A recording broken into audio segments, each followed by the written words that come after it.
Shloka number 19 भूतग्रामसयेवायं भूत्वा भूत्वा प्रलीयते रात्र्यागमे वशः Partha பிரபவத்யஹராகமே. So இங்கே என்ன சொல்கிறார் அப்படின்னா, இந்த யூனிவர்ஸ் வந்து மாற்றி மாற்றி வியக்தம் அவ்வியக்தம் வியக்தம் அவ்வியக்தம்னு போயிட்டு தான் வரும். சரி, யூனிவர்ஸ் அப்படி வியக்தம் அவ்வியக்தம் ஆகிறது. அப்போ நம்மளுடைய கதி என்ன? அந்த யூனிவர்ஸில் வாழற ஜீவராசிகளுக்கு என்ன ஆகிறது? பூத கிராமம் அப்படின்னு சொன்னால் குரூப் ஆஃப் ஜீவராசிஸ் அப்படின்னு, கிராம அப்படின்னு சொன்னால் குரூப்புன்னு அர்த்தம். பூத அப்படின்னா இந்த இடத்துல லிவிங் பீயிங்ஸ். அப்போ நம்மளை மாதிரி இண்டிவிஜுவல்ஸ்க்கு எல்லாம் என்ன ஆகும்? உனக்கும் அதே நிலை தான் அப்படின்னு சொல்கிறாருங்க. அப்போ நம்மளும் என்ன ஆகிறோம்? வியக்தம் அவ்வியக்தம் வியக்தம் அவ்வியக்தம். அப்போது நம்மளும் பிரளயம் பொழுது டோட்டலாக நாம் அழிஞ்செல்லாம் போக மாட்டோம். ஸோ என்ன ஆகிடுவோம்? நம்மளும் டெஃபினட்டாக ஸ்தூல சரீரம் போயிடும். ஆனால் இந்த சூக்ஷ்ம சரீரம் இருக்கே, அதாவது சூக்ஷ்ம சரீரம் வந்து வியக்த ஃபார்மில் இருந்தால் சூக்ஷ்ம சரீரம், அதுவே அவ்வியக்தத்தில் இருந்ததுன்னா அதை நாம் காரண சரீரம் அப்படின்னு சொல்கிறோம். அப்போ பிரளயம் பொழுது நம்ம எல்லாரும் எந்த ஸ்டேட்டில் இருப்போம்னா காரண அவஸ்தாவில் நம்ம எல்லாரும் இருப்போம். ஸோ பொட்டென்ஷியல் ஃபார்மில் இருப்போம். சரி, பிரளயம் பொழுது எவ்வளோ காலம் இருப்போம் நாம் எல்லோரும் அந்த காரண அவஸ்தாவில்? இப்போ பிரம்மாஜியுடைய ஒரு நைட் வந்து 1000 சதுர்யுகம், 1 day 2000 சதுர்யுகம் இல்லையா? அதாவது 1 கம்ப்ளீட் டே வந்து 2000 சதுர்யுகம். 1 day பகல் வந்து 1000, ராத்திரி வந்து இன்னொரு 1000. அப்போ ஒரு 1000 சதுர்யுகம் நாம் எல்லோரும் பொட்டென்ஷியல் ஃபார்மில் இருப்போம். அப்போனா யோசிச்சு பாருங்க, இதுக்கு முன்னாடி எத்தனையோ பிரளயம் நடந்திருக்கும், எத்தனையோ சிருஷ்டி நடந்திருக்கும். அப்போல்லாம் கூட இந்த கிளாஸு பக்கமே நம்ம போகாததுனால தான் இந்த மாதிரி அவ்வளோ யுகங்கள் கழித்து இப்போ நமக்கு இந்த மாதிரியான ஒரு ஆப்பர்ச்சுனிட்டி கிடச்சிருக்கு. இதை நாம் மிஸ் பண்ணிடவே கூடாது.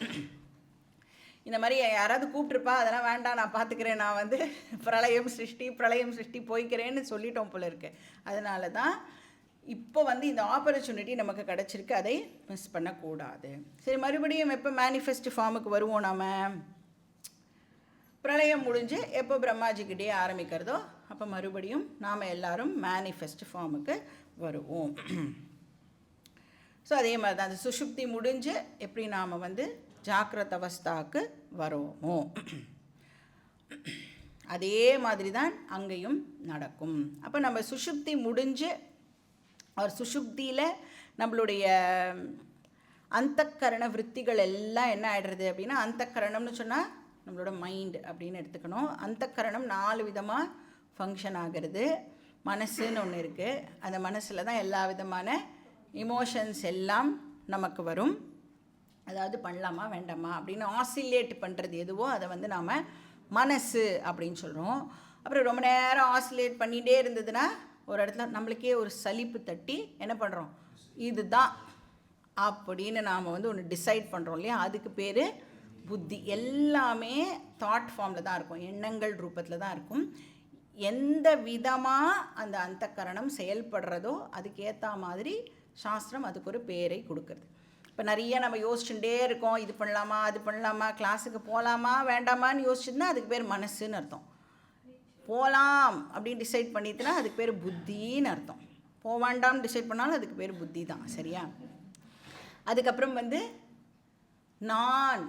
நான் இப்போ உட்காந்து கிளாஸ் கேட்டுட்ருக்கேன், நான் இப்போ வீட்டுக்கு போனோடனே இதெல்லாம் பண்ணணும், அந்த நான் ஒரு இதுக்குள்ளேயே அதுக்கு பேர் அகம் விருத்தி அப்படின்னு பேர். அதுதான் அகங்காரஹா. அப்போ நான் வந்து என்னை பாடியோட ஐடென்டிஃபை பண்ணிட்டு நான் இப்போ இங்கே இந்த வேலை பண்ணிட்டு இருக்கேன் அப்படின்னு எனக்கு தோணணும்னா டெஃபினட்டாக நான் இந்த பாடியோட என்னை ஐடென்டிஃபை பண்ணிட்டாதான் அப்படி என்னால் பேச முடியும் இல்லையா?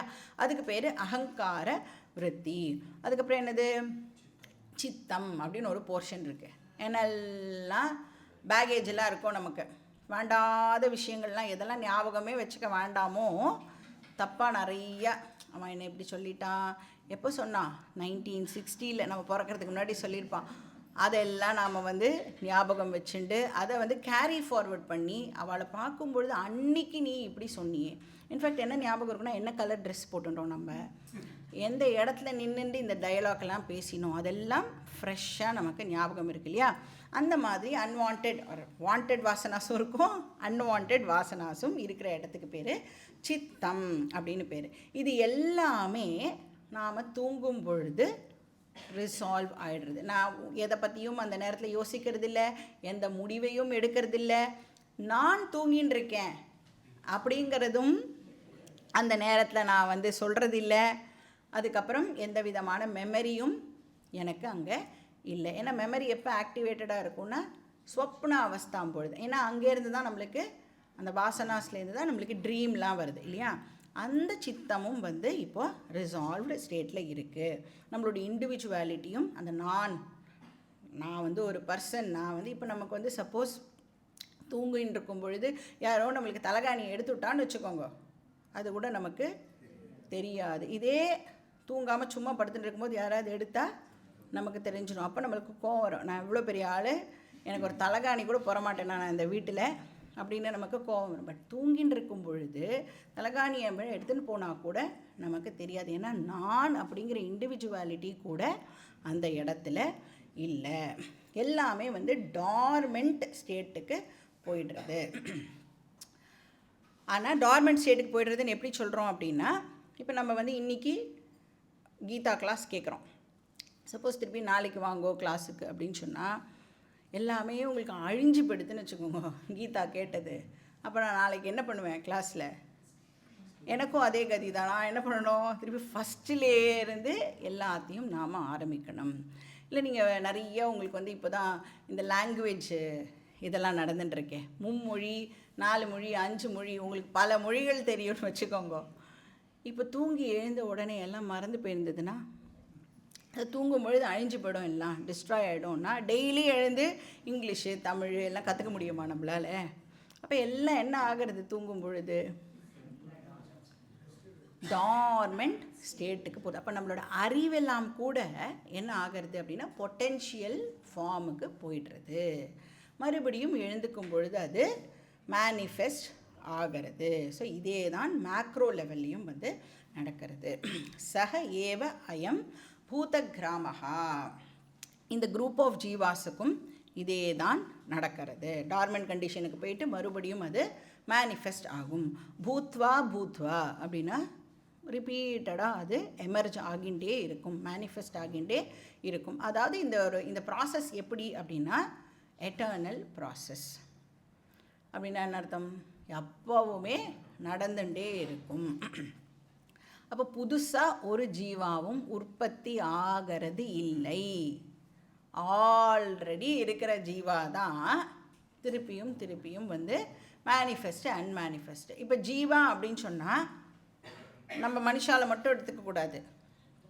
ஜீவராசிகள்னால் என்னது, ஒரு மரம் செடி கொடி புல், அதுலேருந்து குட்டி பூச்சி வரைக்கும். இப்போ ஒரு புக்கு திறந்தோன்னா குட்டியாக ஒரு பூச்சி ஓடுமே, அந்த பூச்சி கூட ஒரு ஜீவா. நாம் கூட இருந்திருப்போம் அந்த மாதிரி எத்தனையோ ஜென்மத்துக்கு முன்னாடி. யாராவது வந்து நம்மளை டப்புன்னு அப்படி வச்சு அப்படி அமுக்கினா அவ்வளோதான், ஸ்தூல சரீரம் கான். ஆனால் சூக்ஷ்ம சரீரம் இருந்திருக்கும். அதனால தான் இப்போ நமக்கு வேறு ஒரு ஸ்தூல சரீரம் கிடச்சிருக்கு. அதனால் அந்த பூச்சியெல்லாம் பார்த்தா இந்த மாதிரி நம்ம கூட இருந்திருப்போம்ல அப்படின்னு சொல்லி அதை வந்து நாம் ஹர்ட் பண்ணாமல் எப்படி வந்து அது டிஸ்போஸ் பண்ணுறது, அதாவது அப்படி நகர்த்துறது அப்படின்னு பார்க்கணும். எந்தையுமே வந்து ஹிம்சை பண்ணி மேக்ஸிமம் அது வந்து நம்மளுக்கு உயிருக்கே ஆபத்துனா வேறு வழி கிடையாது. ஆனால் மேக்ஸிமம் வந்து அவாய்ட் பண்ண முடியும். அப்படின்னா அந்த பேட்டால் கொசுலாம் அடிக்கிறோம்ல, அதெல்லாம் கூட எவ்வளோ தூரத்துக்கு அவாய்ட் பண்ண முடியுமோ அவ்வளோ வந்து நாம் அவாய்ட் பண்ணலாம்.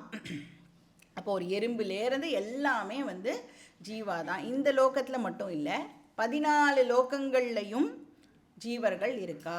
இப்போ ஹையர் லோகாஸில் நிறைய தேவதாஸ்லாம் இருப்பா, கீழே வந்து நம்மளோட ரிலேட்டிவ்ஸ்லாம் இருப்பா. நிறைய பேர் வந்து பாபம்லாம் பண்ணி கீழோக்கத்துலேயும் வந்து இருப்பா. அசுரர்கள், தேவர்கள் எல்லாருமே வந்து ஜீவாஸ் தான். ஸோ 84 லட்ச ஜீவராசிகள், அதாவது ஜீவராசிகளில் டைப் ஆஃப் ஜீவாஸ் 84 லேக் ஸ்பீஷீஸ் இருக்குது. அந்த ஒரு ஸ்பீஷீஸ்லேயும் நம்பர்ஸ் வந்து நிறையா வந்து இருக்கும். அப்போது ஜீவாவோட கவுண்ட் அப்படின்னு பார்த்தோன்னா அது இன்ஃபினிட். எவ்வளோட இருக்குன்னு நம்மளால் சொல்ல முடியாது. ஸோ ஒரு புது ஜீவாவும் வந்து க்ரியேட் ஆகிறது இல்லை. ஏன்னா ஒரு புது ஜீவா இப்போ சப்போஸ் க்ரியேட் ஆகணும்னா ஏதோ ஒரு சரீரம் கொடுக்கணுமே. எப்படி சரீரத்தை க்ரியேட் பண்ணுவார் பகவான்?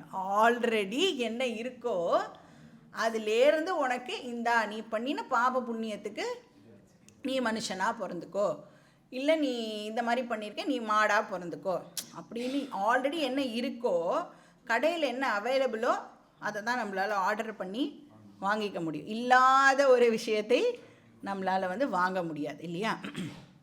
ஸோ பாஸ்ட் கர்மாவை பேஸ் பண்ணி பகவான் ஆல்ரெடி இருக்கிற சரீரத்துலேருந்து ஒரு சரீரத்தை நமக்கு கொடுக்குறார். அப்போ நான் வந்து ப்ரீவியஸ் சிருஷ்டியிலையும் இருந்தேன், இப்பையும் இருக்கேன், அப்புறமும் இருப்பேன். ஸோ அடுத்த ஜென்மாவே வந்து நம்மளுடைய பாப புண்ணியத்தை அகெயின் பேஸ் பண்ணி ஏதோ ஒரு பாடி நமக்கு கிடைக்க போகிறது. ஸோ அதனால் ஃப்ரெஷ் ஜீவா எதுவும் வந்து க்ரியேட் ஆகிறது இல்லை. சரி, ஃபஸ்ட்டு எதை பேஸ் பண்ணி நம்மளை பகவான் க்ரியேட் பண்ணியிருப்பார்?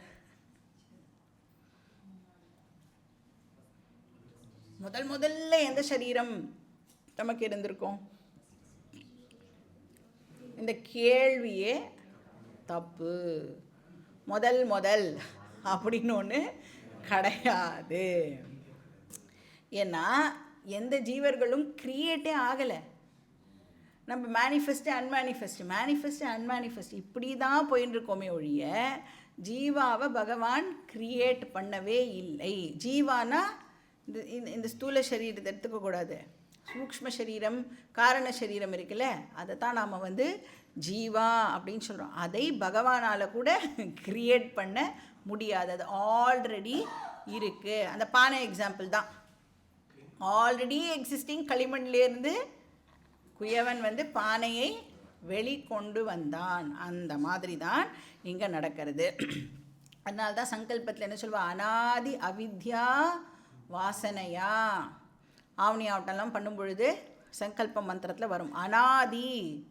எந்த ஜீவாவும் வந்து கிரியேட் ஆகவே இல்லை. ஸோ சேம் செட் ஆஃப் ஜீவாஸ் தான் வந்து மறுபடியும் மேனிஃபெஸ்ட் அன்மேனிஃபெஸ்ட் ஆகிறது. ஸோ எப்போ அன்மேனிஃபெஸ்ட் ஆகும்? ராத்திரி ஆகமே. ஸோ இது ஒரு சைக்கிளிக் ப்ராசஸ். சரி, இந்த சைக்கிளிக் ப்ராசஸ் அப்படின்னு சொன்னால் இப்போ நம்ம வந்து ஜெயண்ட் வீல் பார்த்துருப்போம் இல்லையா? இந்த தீம் பார்க்லாம் போனால் ஜெயண்ட் வீல் இருக்கும். ட்ரேட் ஃபேர்லாம் போயிருந்தெல்லாம் ஜெயண்ட் வீல் இருக்கும். அந்த மாதிரி இந்த ஜீவா ஜெயண்ட் வீலில் வந்து சுத்தின்ட்டு இருக்கான் அப்படின்னு கிருஷ்ணர் இங்கே சொல்கிறார். எப்படி சுற்றுறானா? அவஷஹா அப்படின்னா வேறு வழியே இல்லாமல், ஹெல்ப்லெஸ்லி, பரிதாபமாக அப்படின்னு எடுத்துக்கணும். ஏன்? இப்போ ட்ரேட் ஃபேரில் போய் ஜாயிண்ட் வீலில் வந்து சுற்றுறேன்னு வச்சுக்கோங்க, மேலே போகும்பொழுது தலை சுற்றுறது நமக்கு அப்படின்னா கத்தி ஏதோ ஒரு கூப்பாடெல்லாம் போட்டு ப்ளீஸ் நிறுத்திட்டு நான் வந்து இறங்கிடுறேன் அப்படின்னு சொன்னால் திட்டின்ண்டேவாவது அவன் நம்மளை இறக்கி விட்டுருவான். ஒரு 2 ரவுண்ட் போவான். அப்போ கூட அப்படிலாம் ஒன்றே நிறுத்த முடியாதுமா, இன்னும் 2 ரவுண்ட் போய் தான் நிறுத்துவேன்னு சொல்லி நிறுத்தி விடுவான். இந்த பகவான் நம்மளை வந்து ஒரு ஜெயண்ட் வீலில் ஏற்றி விட்ருக்காரே, அதுலேருந்து கத்தி கூப்பிட்டா இறக்கி விடுப்பான்னா யாராவது இறக்கி விடுவாளானா யாருமே இறக்கி விட மாட்டா. அதனால் அவஷகா, நீ வேறு வழியே இல்லாமல் உனக்கு பிடிச்சிருக்கோ பிடிக்கலையோ சுற்றி தான் ஆகணும். ஸோ எனக்கு வந்து அடுத்த ஜென்மா பகவானே எனக்கு நீ அடுத்த ஜென்மா வந்து எனக்கு அந்த வீட்டில் பிறக்கணும்னு ஆசை, அதனால் அடுத்த ஜென்மா அந்த வீட்டில் எனக்கு கூடுனா அந்த மாதிரிலாம் வந்து நம்மளுக்கு கிடைக்கிறதுக்கு சான்ஸ் இல்லை. ஏன்னா நம்மளுடைய கர்ம பலனுக்கு ஏற்ற மாதிரி தான் நெக்ஸ்ட் ஜென்மா நமக்கு ஏற்படுறது. ஸோ நமக்கு பிடிக்கிறதோ பிடிக்கலையோ ஒரு நாள் இந்த சரீரம் நம்மளை விட்டு போகும். பிடிச்சிருக்கோ பிடிக்கலையோ வேறு ஒரு சரீரம் நமக்கு கிடைச்சே தீரும். ஸோ அவசகா பார்த்தனா அர்ஜுனா பிரபவத்தின்னு இந்த ஜீவா மறுபடியும் பிறக்கிறான், வேற ஒரு சரீரம் அவனுக்கு கிடைக்கிறது அகராகமே. அப்போ இதுலேருந்து என்ன சொல்கிறார் அப்படின்னா, இந்த ஜெயண்ட் வீலில் எல்லாரும் தான் ஜெயண்ட் வீலில் உட்காந்துட்டுருக்கோம், சரியா? நீ ஃபைனைட் கோலை சூஸ் பண்ணினேன்னா, அதாவது எனக்கு பணம் வேணும், பதவி வேணும், என்னுடைய பசங்கள்லாம் ரொம்ப சூப்பராக இருக்கணும், இப்படி இருக்கணும், அப்படி இருக்கணும், அந்த மாதிரி கோல்ஸ் பின்னாடி போனேன் அப்படின்னு சொன்னால் ஜெயண்ட் வீல்லேருந்து ஒரு நாளைக்கு முன்னால் இறங்கவே முடியாது. அதான் மார்ட்டாலிட்டியிலேருந்து உன்னால் எஸ்கேப் ஆக முடியாது. இதே பகவானே நீந்தான் எனக்கு கோல், ஒன்றை தெரிஞ்சுக்கிறது தான் என்னுடைய கோல் அப்படின்னு யார் கோலை ஃபிக்ஸ் பண்ணுறாளோ அவளுக்கு அந்த ஜெயண்ட் வீல்லேருந்து இறங்கிறதுக்கான ஒரு ஆப்பர்ச்சுனிட்டி உண்டு.